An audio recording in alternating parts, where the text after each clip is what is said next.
But does that mean that all interest or all banking should be illegal? Hardly. In the Middle Ages, canon law, the law of the Catholic Church, forbade charging interest on loans. This concept followed the teachings of Aristotle and St. Thomas Aquinas. They taught that the purpose of money was to serve the members of society, to facilitate the exchange of goods needed to lead a virtuous life. Interest, in their belief, hindered this purpose by putting an unnecessary burden on the use of money. In other words, interest was contrary to reason and justice. Reflecting church law in the Middle Ages, Europe forbade charging interest on loans and made it a crime called usury. As commerce grew, and therefore opportunities for investment arose in the late Middle Ages, it came to be recognized that to loan money had a cost for the lender, both in risk and in lost opportunity. So some charges were allowed, but not interest per se. But all moralists, no matter what religion, condemn fraud, oppression of the poor, and injustice as clearly immoral. As we will see, fractional reserve lending is rooted in a fraud, results in widespread poverty, and reduces the value of everyone else's money. The ancient goldsmiths discovered that extra profits could be made by rowing the economy between easy money and tight money. When they made money easier to borrow, then the amount of money in circulation expanded. Money was plentiful. People took out more loans to expand their businesses. But then the money changers would tighten the money supply. They would make loans more difficult to get. What would happen? Just what happens today. A certain percentage of people could not repay their previous loans and could not take out new loans to repay the old ones. Therefore, they went bankrupt and had to sell their assets to the goldsmiths for pennies on the dollar. The same thing is still going on today. Only today, we call this rowing of the economy up and down the business cycle. Like Julius Caesar, King Henry I of England finally resolved to take the money power away from the goldsmiths about 1100 A.D. Henry could have used anything as money, seashells, feathers, or even yak dung, as is often done in remote Tibetan provinces. But he invented one of the most unusual money systems in history. It was called the tally stick system.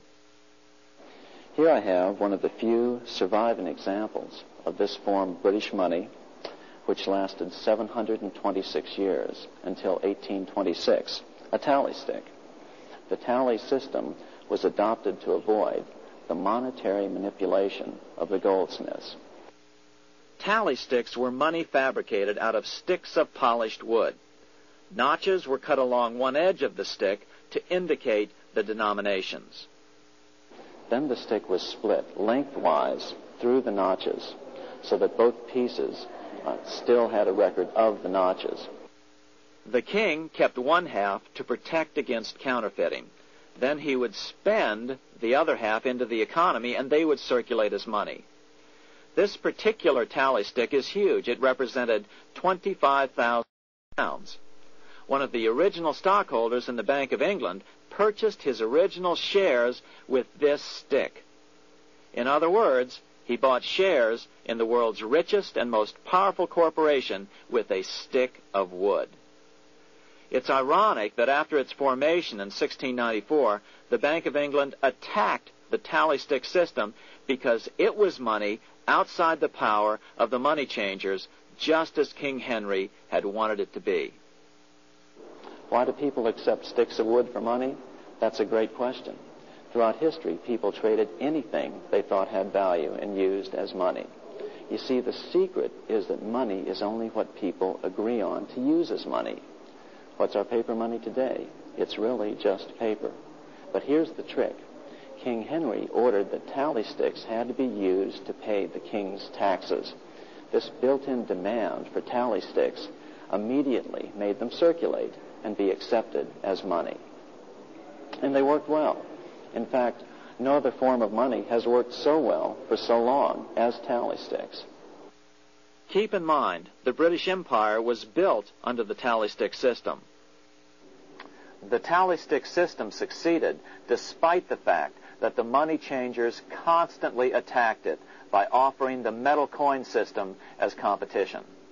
In other words, metal coins never went completely out of circulation, but tally sticks hung on because they were good for the payment of taxes. Finally, in the 1500s, King Henry VIII relaxed the laws concerning usury, and the money changers wasted no time reasserting themselves. They quickly made their gold and silver money plentiful for a few decades. But when Queen Mary took the throne and tightened the usury laws again, the money changers renewed the hoarding of gold and silver coins, forcing the economy to plummet.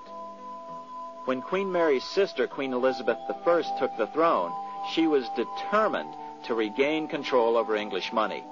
Her solution was to issue gold and silver coins from the public treasury and take the control over the money supply away from the money changers. Although control over money was not the only cause of the English Revolution in 1642, religious differences fueled the conflict. Monetary policy played a major role. Financed by the money changers, Oliver Cromwell finally overthrew King Charles, purged the Parliament, and put the king to death. The money changers were immediately allowed to consolidate their financial power. The result was that for the next 50 years, the money changers plunged Great Britain into a series of costly wars.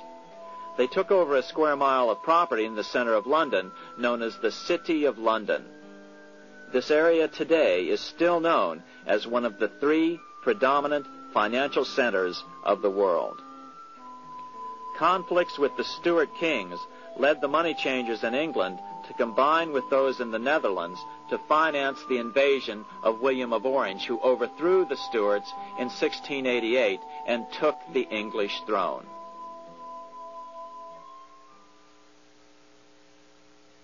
By the end of the 1600s, England was in financial ruin. 50 years of more or less continuous wars with France and Holland had exhausted her. Frantic government officials met with the money changers to beg for the loans necessary to pursue their political purposes. The price was high: a government-sanctioned, privately owned bank which could issue money created out of nothing. It was to be the modern world's first privately owned central bank, the Bank of England. Although it was deceptively called the Bank of England to make the general population think it was part of the government, it was not. Like any other private corporation, the Bank of England sold shares to get started. The investors, whose names were never revealed, were supposed to put up £1.25 million British pounds in gold coin to buy their shares in the bank, but only £750,000 was ever received. Despite that, the bank was duly chartered in 1694 and started out in the business of loaning out several times the money it supposedly had in reserves, all at interest. In exchange, the new bank would loan British politicians as much of the new currency as they wanted, as long as they secured the debt by direct taxation of the British people. So, legalization of the Bank of England amounted to nothing less than legal counterfeiting of a national currency for private gain. Unfortunately, nearly every nation now has a privately controlled central bank using the Bank of England as the basic model. Such is the power of these central banks that they soon take total control over a nation's economy. It soon amounts to nothing but a plutocracy ruled by the rich. It would be like putting control of the army in the hands of the mafia. The danger of tyranny would be extreme. Yes, we need central banks. No, we do not need them in private hands. The central bank scam is really a hidden tax. The nation sells bonds to the central bank to pay for things it does not have the political will to raise taxes to pay for. But the bonds are purchased with money the central bank creates out of nothing. More money in circulation makes your money worth less.